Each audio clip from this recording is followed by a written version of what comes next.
Hora agora da nossa parceria exclusiva com o Bom Dia Mercado. A gente já conversa com ele aqui, Theo Takari, editor-chefe do BDM Online. Theo, meu querido, muito bom dia para você. Traz aí então os destaques da Rosa Riscala para essa sexta-feira, já que nessa quinta, né, a gente teve Breaking News, RIAG chegando aqui, eu não consegui conversar contigo, meu querido. Bom dia para você. Bom dia, Débora. Feliz ano novo, né? A gente ainda não tinha conversado Obrigada, meu nesse ano, né? querido. Vamos lá, hoje é dia de divulgação do IBCBR, né? A prévia mensal do PIB compilada aí pelo Banco Central. Após recuar em setembro e outubro, né? O dado que sai daqui a pouco, às 9 da manhã, deve voltar aí a mostrar expansão em novembro, como reflexo do crescimento acima do esperado das vendas no varejo nesse período aí, que subiram 1% em novembro, superando de longe a previsão dos economistas, que era de uma alta de apenas 0,2%. A previsão mediana aí do mercado para o IBCBR de novembro é de uma alta de 0,35%, após o índice ter registrado queda de 0,25% em outubro. As estimativas dos economistas estão variando desde um recuo de 0,1% até uma alta de 0,8%. Apesar da avaliação dos economistas de que essa alta do IBCBR agora em novembro não é uma tendência, já que as vendas do varejo foram impulsionadas aí pela Black Friday, né? O IBCBR pode ampliar a aposta de um novo adiamento do início do ciclo de cortes de juros aí pelo Copom, né? Por enquanto, a curva de juros continua indicando março aí como uma aposta unânime do mercado para o início desse ciclo. Porém, ontem, né, após a divulgação desse dado forte de vendas no varejo, a possibilidade de um afrouxamento monetário somente a partir de abril já começa a despontar aí com mais força, né? Inclusive, na agenda de hoje, teremos aquela reunião mensal, né, que o Banco Central promove com economistas do mercado, aqui em São Paulo, e que é fechada para a imprensa, mas que a gente sempre dá um jeito aí de descobrir o que foi conversado, né? E tudo indica aí que o debate sobre o timing do início do ciclo de queda da Selic será aí um dos temas a serem levantados pelos economistas do mercado. Na verdade, né, são duas reuniões. Né? O primeiro grupo de economistas vai conversar com os diretores do BC às 9h30 e depois um outro grupo se reúne às 11 da manhã.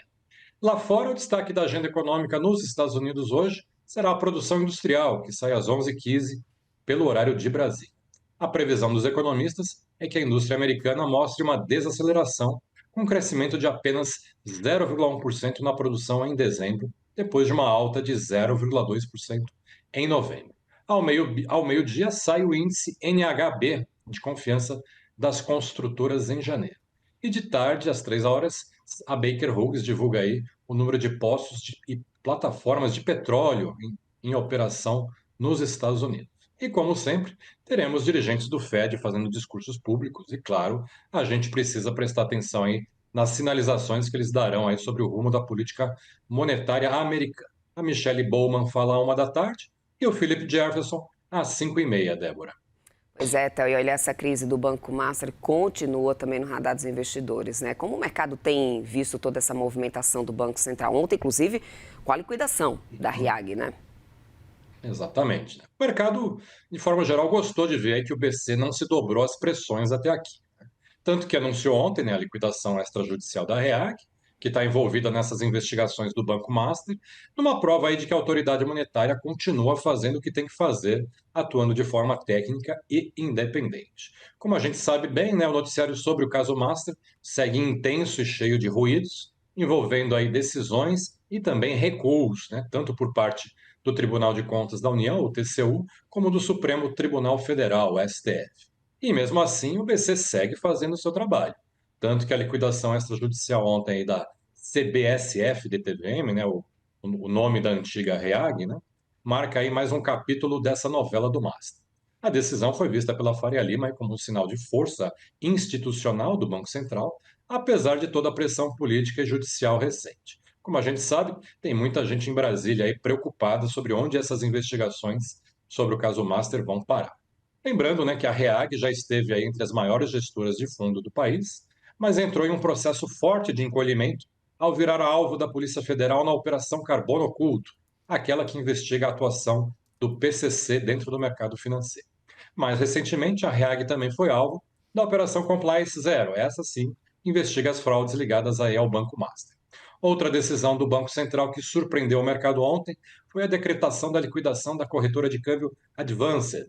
Segundo o BC, né, a medida foi motivada aí pelo comprometimento da situação econômica financeira da corretora e por graves violações às normas que regulam as atividades de instituições integrantes do sistema financeiro nacional.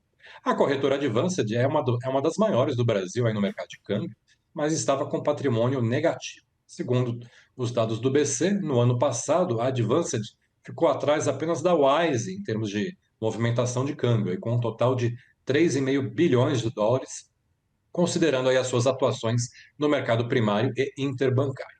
A princípio, não se sabe aí de nenhuma ligação da Advanced com o Banco Master ou a Real, mas seguimos aqui, né, atento aí aos próximos capítulos dessa novela, Débora.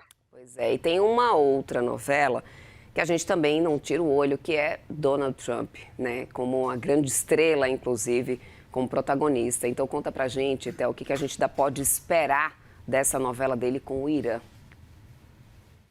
Pois é, né? Depois do tombo de 4% que levou ontem aí o petróleo, né?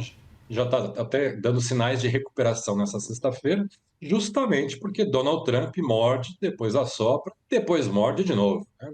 Na quarta-feira, o Trump tinha dado a entender que teria desistido aí de sua intenção de atacar o Irã por conta do recuo do governo iraniano de condenar à morte aí manifestantes contrários ao regime.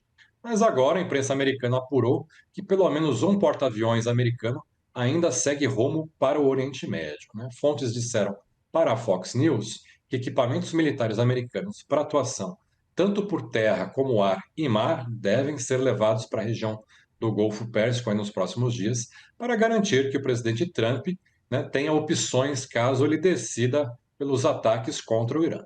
Esse movimento de tropas, né, faz parte do que os oficiais descreveram aí como um processo de preparação das forças. Ainda segundo essas fontes, né, se o presidente decidir realizar uma ação militar contra o Irã, né, ela vai ser diferente e mais ofensiva do que os ataques que a gente observou lá em junho do ano passado. Já segundo o New York Times, né, o primeiro-ministro de Israel, Benjamin Netanyahu, teria pedido a Trump que adiasse aí um ataque militar contra o Irã. Os dois líderes conversaram por telefone na quarta-feira e talvez tenha sido esse, né, o real motivo aí da mudança do tom do Trump em relação ao Irã, né, para ganhar tempo. A secretária de imprensa da Casa Branca, Caroline Leavitt, afirmou que o Trump segue monitorando de perto a situação e mantém aí todas as opções sobre a mesa, diante da repressão do regime dos ayatollahs aí contra manifestantes no país. Ou seja, Débora, tudo pode acontecer. Seguimos aí acompanhando um dia de cada vez. Exatamente isso.